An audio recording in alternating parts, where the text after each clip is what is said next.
Thank you for joining me today. It's Brian Gubernick, and welcome to the No Days Off podcast, where we believe that every single day brings a new opportunity to get better. One of my favorite shows or things to come across on social media, or YouTube, wherever, is Key and Peele. I don't know if you've ever watched Key and Peele. It is, I think, hilarious. It's probably a little bit R-rated, but I don't know. I think it's great stuff. And Key and Peele have a skit where the two guys are texting each other, and it's like a split screen, and one of them is sitting on the couch and he's totally chill, and he's typing something like on his text. He's typing okay, and the other guy who's pacing around in his kitchen is furious, like ready to fight, because he's reading the okay and he thinks it's a sarcastic, talking trash sort of okay versus a calm okay. So both of them are, running through different scenarios in their respective heads. And neither has a clue what the other is actually thinking. And that's what makes the skit so good. It's so funny because it's so true. And I'm saying it's so true because it happened to me today. And that's why I'm making an episode about it today. I got a message. I read the message, and I immediately felt my body tighten, my jaw tighten. I read it again.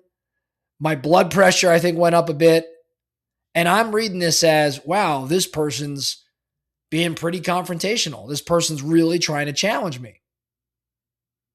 And I paused and I reread it with a different tone in my head. And it flipped my perspective. In other words, my initial reaction versus the second reaction gave me two totally different messages. The reality is, or was in this scenario, the person wasn't confrontational at all. They were being clear and they were being direct. There wasn't a lot of softening words in there, but I don't really know the other person.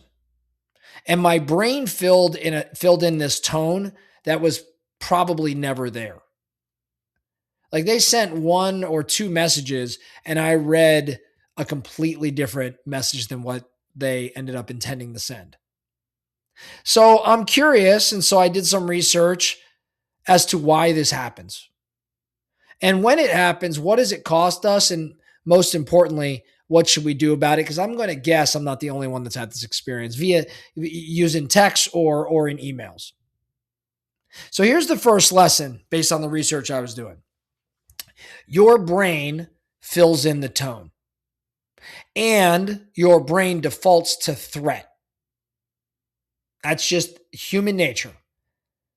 Text is missing about 80% of what actually makes communication work. There's no face-to-face interaction. There's no voice. There's no body language. There's just words on a screen. Email the same, of course. Your brain doesn't accept that scenario. In other words, it fills in all of the blanks. And when you're stressed or when your emotion is heightened, when you're busy, when you're already on edge, it's going to fill it in with threat. That's not a flaw. That's just how we're hardwired. We have this negativity bias. Our ancestors didn't survive by assuming that the noise they heard in the bushes was this, friendly, kind squirrel. It's just, again, it's wired into us. So the problem here is that wiring doesn't know the difference between a saber-toothed tiger and a Slack message from your business partner.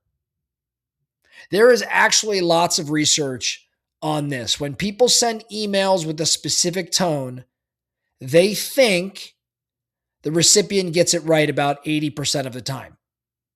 Recipients actually get it right about 50% of the time is what the data shows, is what the research shows. So in other words, it is a coin flip. That's your accuracy being aligned with or on tone in written communication. It's literally a 50-50. That what you're trying to convey, a specific tone you're trying to convey, is in fact how the recipient is reading it.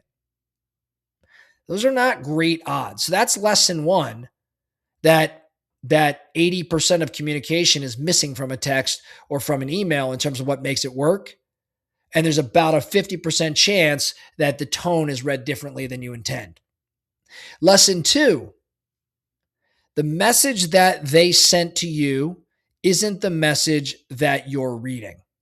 What do I mean when I say that? When a text sets you off, you're actually doing two things at once. You're reading the words and you are already writing a second message, the one you think they meant to send, with the tone, with the intent, with the attitude behind it. Now, that second message that you've concocted is actually fiction. It has to be fiction. So somebody sends a short reply. Your brain says, oh, they must be mad, or they're dismissive, or they're just over this conversation. The funny thing is, no, they were just at a stoplight and the light turned green. Or no, they were walking into a meeting. So they were just trying to respond fast so you weren't left hanging. See, the short reply had nothing to do with you. So the funny thing is our default should be to a positive intent. And that's not because I want us to be naive. It's because that's what the math supports. The people who text you mostly like you. They usually respect you, or they want things to actually go well. So why would your default be that someone who usually treats you well has suddenly decided to come at you more aggressively in, 100 characters or so? It's almost never that. That's just what the math will tell you. Now, lesson 3 here, you've got to put a gap between reading and then responding. There's got to be a gap between read and respond. When a message, be it a text or an email, sets you off, the absolute worst thing that we all know we should be doing is immediately firing back a message. Because you're not responding to what they sent. You're responding to the fiction that you wrote about what they sent. So the best advice here is to build a gap. Read it, notice your reaction, then put your phone down or walk away from your email, go do something else for 10 minutes, come back, read it again. I would bet you 8 out of 10 times the second read is going to be very different. Now, the words didn't change. What changed? You changed. You did. And if the second read still feels a bit off, that's the signal. Don't text back. Don't email back. Pick up the phone or walk over to the desk, because text was always probably the wrong medium for whatever this scenario is turning into. Think about how much friction in your life started with a text or email exchange that should have been a 2-minute phone call. See, the wedge gets driven in 100 characters or 160 characters at a time, when all anyone needed to do was just talk. Now, I don't know, maybe I'm getting older, whatever it is, but I am always saying, does this need to be an email or a text? I know we're trying to be efficient, but it's losing the connection. Can we just make a 2-minute phone call instead? So here's what I want to challenge you to do this weekend. Okay, I want you to take this action this weekend. One rule: when a message sets you off, don't respond for 10 minutes minimum. And if after 10 minutes you still feel some sort of pressure or stress or heat, you're not allowed to respond in writing. You have to make a phone call, or you have to talk to the person somehow, talk to them and not exchange messages. 10 minutes or a voice. That's the rule. You will be shocked how many disagreements or fights that you end up not actually having.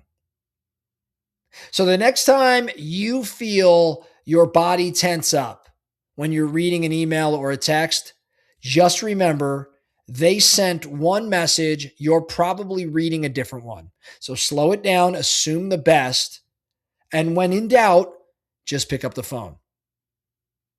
That's all I have for you today, the No Days Off podcast. Thank you so much for listening. And remember, every single day, brings a new opportunity to get better. So let's get after it.